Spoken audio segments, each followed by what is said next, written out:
I'm going to challenge you. So Sacramento, you fired Mike Brown. You fired Mike Brown. The Sacramento Kings fired Mike Brown. I wasn't going to talk about this, but I'm going to talk about it anyway. I'm going to talk about you, Sacramento, the cowbell capital of the world. In Sacramento, they don't have any championships, but they got plenty of cowbells. That's all they do in Sacramento is bring a bunch of fucking cowbells. In Sacramento, how about the heat during the summer, man? In Sacramento, in the summertime, it's regular. It's like over 100 degrees in Sacramento. It be so damn hot. You know the most popular activity to do in Sacramento during the summertime is leaving that motherfucker, getting out of Sacramento. That's what people do the most during the summertime in Sacramento because it be so damn hot. Don't nobody like Sacramento. Who do you think you are, Sacramento? Getting rid of a coach. You should have begged Mike Brown to stay in that sorry ass place. The place of almost. Remember, the Kings almost went to the NBA Finals in 2002. Remember that? They almost went to the championship. Remember, they almost decided to fucking build something in the downtown area. If you go to Sacramento, ain't no skyscrapers in that motherfucker. Ain't shit in there. People almost want to visit Sacramento. Don't nobody go to do nothing in Sacramento. You either going to Tahoe or you going to the Bay Area. Ain't nobody want to do shit in Sacramento, sorry ass town. And I remember I was in Sacramento. I was in traffic. I'm sitting like, why the fuck am I in traffic in Sacramento? Ain't nothing in Sacramento. Ain't no beaches. Ain't no like attractions in Sacramento. Where is this rush hour traffic coming from? And when nobody want to be here. Don't nobody want to be here in Sacramento. Sacramento is a place, okay, I can't afford to go there. But then when you do get some money, you leave Sacramento. You know, that's what people do in Sacramento. They leave that sorry ass town.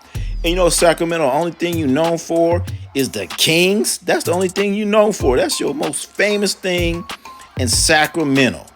A team that has losing seasons, is dysfunctional, and that's the pride of the city. The Sacramento sorry ass Kings is the pride of Sacramento.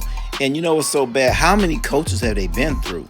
They've been through so many coaches under this dude, Vivek Ramaswamy, whatever that dude's name is, the guy that he bought the Kings a few years ago, and now he also owns the Sacramento River Cats, a minor league baseball team, and he has the Oakland A's playing in the Sacramento River Cats Stadium for free.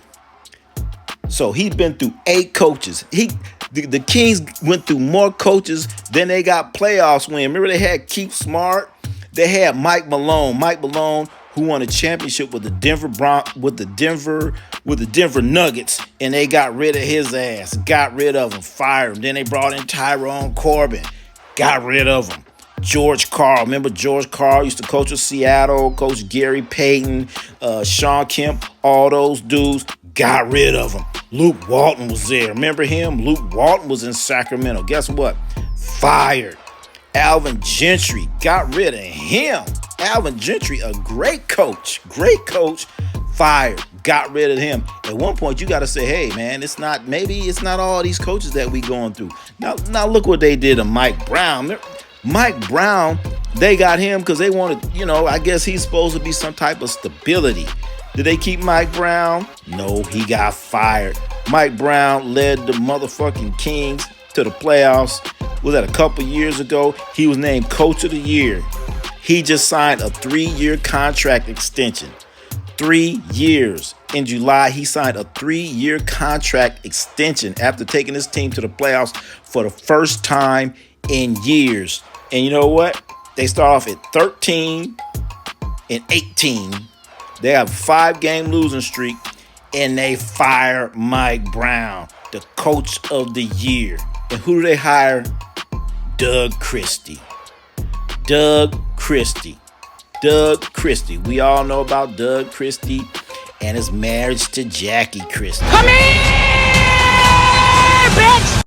Come on, man. Jackie Christie, she be on the road trips with Doug Christie. She might come into practice. She travel on the team bus, on the plane, all kind of stuff. During games, Doug Christie would throw "I love you" signs to his wife during the game. "I love you, baby. I know it's all right to be in love with your wife, but you can't be playing in the middle of a damn game and you got to throw her a "I love you" sign every 2 minutes while you playing. Come on, man. That's a little bit too much.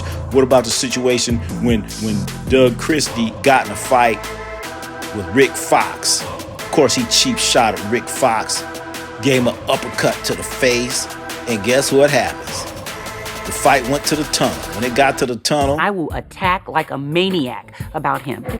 Here come Jackie Christie, Doug's wife, comes out of the stands with a headscarf on and swinging her purse at players. Look at her. This is her right here, coming out of the stands with her damn purse and swinging at NBA players like she Aunt Esther or something. This is your wife. Come on, man.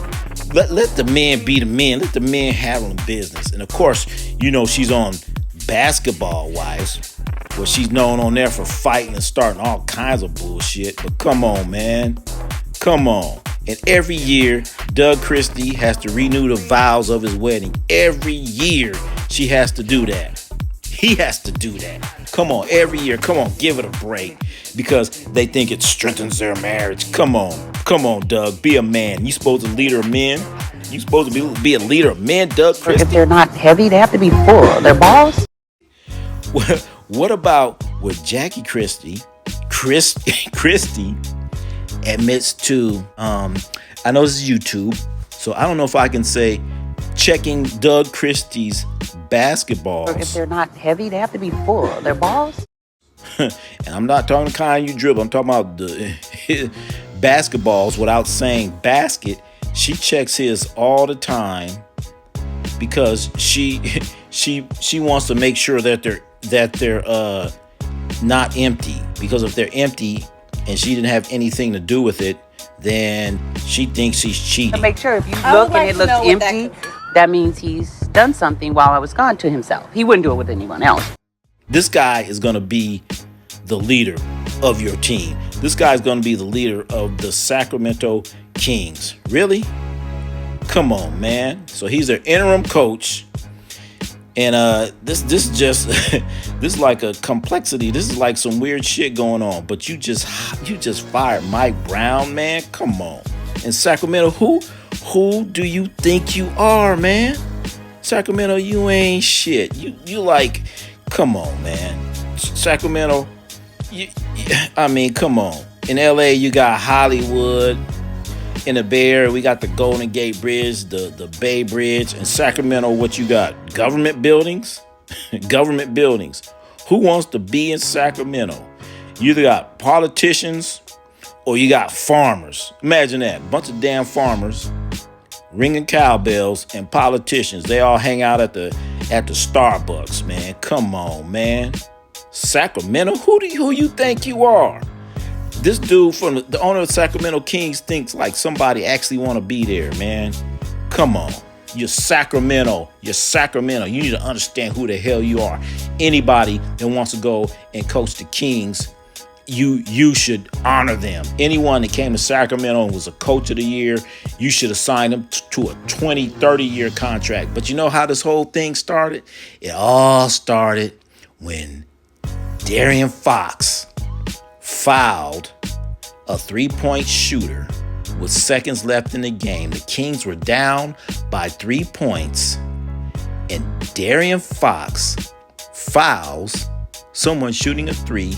He makes the basket, and then he makes the free throw. He gives up a and one off of a three-point shot to end the game.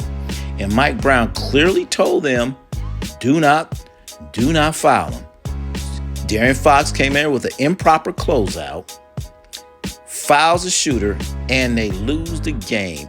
And Mike Brown talked about it. He got on De'Aaron Fox a little bit, talked about leadership, talked about different things, talked about, things like that. And apparently this hurt De'Aaron Fox's feelings. He got his feelings hurt. So apparently he went crying to the owner of the team. And next thing you know, They go to practice. After practice, he gets fired. So the Kings had practice, and they were supposed to go to LA. They're going to the airport. Anyway, Mike Brown was driving to the airport. He finds out about it. They call him on the phone, tell him, hey, bro, don't even get on the plane. You're fired. And he gets fired on his way to the airport. Come on, man. That's worse than Smokey, man. At least Smokey got fired on his day off. He got fired on his way to the airport. Damn! And as Mike Malone said, no class, because he ought to know he got fired by the Sacramento Kings, the city of Sacramento. Come on, man.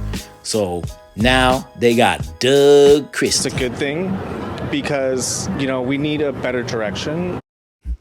And when you get Doug Christie, you going to get Jackie Christie, because they are packets. They two peas in the pod. They go together like I don't know, like peas and carrots. Ain't that what Forrest Gump said? Anyway, you got them both. You got him, you got her, and they coming together. And so good luck, Sacramento. I think Sacramento's cursed.